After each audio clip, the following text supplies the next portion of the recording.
বারুইপুরের Champahati panchayat voter বেড়ে গেছে, এ নিয়ে চূড়ান্ত মিথ্যাচার এবং কুৎসা করছে বিজেপি।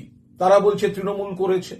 বাস্তব হচ্ছে এই অনুপ্রবেশকারীদের বিষয়টা, যারা অবৈধ অনুপ্রবেশকারী, এটা রাজ্যের আওতায় পড়ে না। সীমান্তটা পাহারা দেয় বিএসএফ। সেখান থেকে গাফিলতি আছে বলে অনুপ্রবেশকারী ঢুকছে, এবং আমরা সতর্ক বলে, রাজ্য সরকার সতর্ক বলে, রাজ্য প্রশাসন সতর্ক বলেই কিন্তু এটা ধরা পড়ছে যে কে কোথাও যদি ভোটার লিস্টে উঠে যায়। এটা বিজেপি এখন শাক দিয়ে মাছ ঢাকার চেষ্টা করছে। আসল সমস্যাটা হচ্ছে ফিজিক্যাল ভেরিফিকেশন ছাড়া ইসি কে সেটিং করে কেন্দ্রীয় এজেন্সি একটা নতুন মডিউলে এরা এইভাবে বহিরাগতদের নাম তুলছে। এরা কিন্তু এই অন্য রাজ্যগুলোর পর, মহারাষ্ট্র বা অমুক রাজ্যগুলোর পর বাংলাকে টার্গেট করে ভোটার তালিকায় কারচুপি করছে। ফিজিক্যাল ভেরিফিকেশন নয়। কে ধরলো?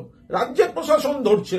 তো সুতরাং তৃণমূলের দিকে আঙুল না তুলে তৃণমূল বিজেপির এই চক্রান্ত ইসির একাংশকে সেটিং করে ফিজিক্যাল ভেরিফিকেশন ছাড়া ভোটার তালিকায় অনলাইন সিস্টেমে ভুতুড়ে ভোটার ঢোকাচ্ছে। এটা গভীর চক্রান্ত।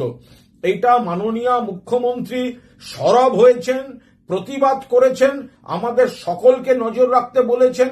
প্রশাসন পুরোটা এই স্ক্রুটিনি বা যেখানে যা নজর রাখার দরকার তা করছে। আমরা পুরোদস্তু সতর্ক আছি। আর ইসির একাংশের সঙ্গে সেটিং করে এত বড় বিপজ্জনক খেলাটা এরা খেলছে বাংলায়।